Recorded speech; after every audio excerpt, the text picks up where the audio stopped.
Hello, and welcome to Sassy Scrapbooking. In today's tutorial, I am going to make a spooky Halloween Luminaria. This project is going to measure about 4.5 inches squared in width, and it is about 7 inches in height. I'm going to go step by step, and since I created these templates specifically for this Luminaria, I am going to go ahead and make them available for downloading from my website at sassy-scrapbooking.com. So let's get started. In the Cricut design space, go ahead and insert image and insert the template from my website. Duplicate it 3 times. You need one for each side. You can modify the sides or the height and the width of each one. Make sure you do it for each one so that they're all identical. Also, take into consideration later on when you make the bottom and the top. I did put a lid on my Luminaria that you need to make the measurement adjustment to compensate for any kind of width change that you made. Okay, go ahead and cut out your sides. I use black cardstock paper even though my templates are in red, but I mean, it's up to you what color your Luminaria is going to be. Just so you can see the images that I've used, I've gone ahead and inserted them into my design space. I use the ghost from the Happy Hauntings cartridge. Also use the witch from the Happy Hauntings cartridge. I use the bats from a Frightful Affair cartridge, and the tree is from Celebrate with a Flourish. Of course, whatever images you use, the only thing that I recommend is that you place the images on top of the side template so that you can get a good idea how it's going to fit and how it's going to look. You want them kind of big so that when you put the tea light on the inside and the light shines out, the images are recognizable and noticeable. And also when the tea light's off, when you're just looking at it, you can also see your images. The next step I did is I went ahead and cut some vellum paper. I was originally going to use yellow vellum, but since I'm using images that have moons in them, there's just too much yellow. So I ended up using white vellum. Okay, so now what I'm doing is I'm taking my sides, and if you'll notice on all the sides, there is kind of a tab toward the end, and I'm going to use my score pad here, and I'm going to score a line from the tip. You'll see a notch at the top and a little notch at the bottom of my template, and I want to score a line in between those 2 notches. Then bending that over so that now I have an actual tab. I want to bend it in both directions so that it's not going to break the paper, and it's also easier to move around. Once I've done that, I'm going to go ahead and tape on my vellum sheet. And really what I'm doing, I'm just taking some permanent tape and I'm going around the edges of my of the sides. And I've already done the other 3 sides. I just want to show you how or the steps that I've taken and not take up your time so you don't have to watch me do this for 4 different sides. So anyway, to get on with that, I am going ahead and run a piece of tape along the edges of my template. Once that's done, I'm going to go ahead and set my vellum paper on top.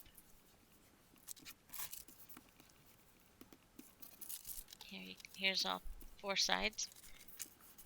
And I want to make sure that I bend the tabs over for all 4 sides. Okay, now with everything as far as the sides of the Luminaria completed, I'm going to go ahead and attach my images. As you can see, I've got a yellow moon. It's a good thing I didn't use the yellow vellum paper. And my witch. And I had tried using the liquid glue that I normally use, but I noticed that when I adhered an image to the vellum, it kind of wrinkled the vellum more than I really wanted to, and I didn't want it to be pulling on the sides. So I ended up using the two-sided tape. Unfortunately, because the pieces of my images are small, I still had to use the liquid glue. And I'm using my roller here just to make sure it's pressed down really, really well.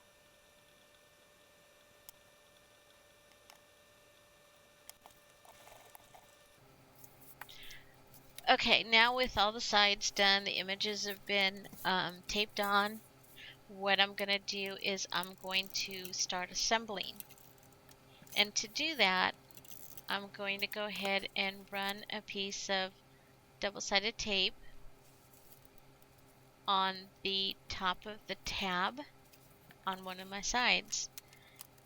Once that's done, I'm going to take one of the other sides and I'm going to match it up as close as possible, and that's how I create the Luminaria. I'm going to take the next piece and just do the same thing. Put some more tape on the tab, take another side, place it on top, make sure it's pretty even.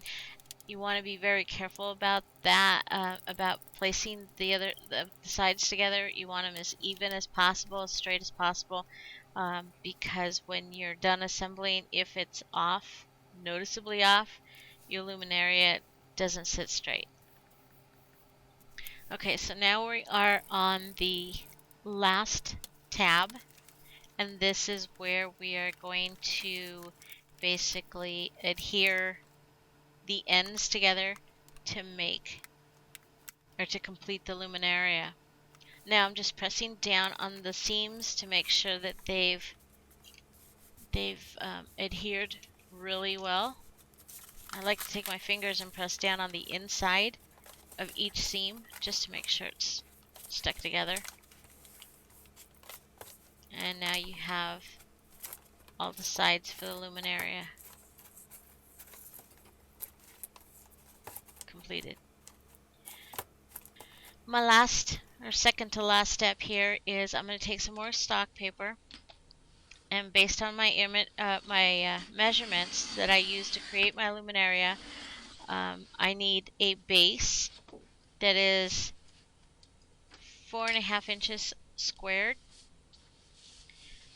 and I'm going to use a 1/2 inch edge.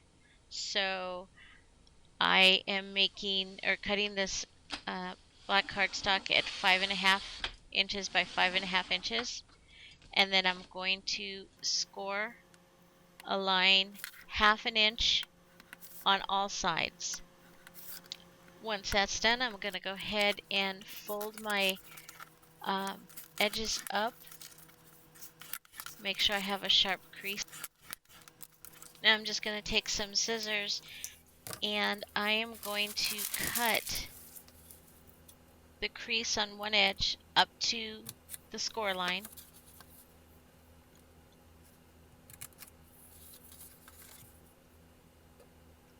And I'm going to make 4 cuts. And this gives me the tabs that I need to make the bottom box. What I'm actually doing is putting tape on the tabs as well as the edges, because I'm going to be securing the bottom to the inside of the Luminaria. And it gets a little tricky here because since I've already put the permanent tape on, it's sticky. But once you get it in, I just basically flip it over and press down and press on the sides from the inside out. I'm going to use a little bit of white to give the witch her eye. And I think I also did it for the bats. Yes, I did it for the bat.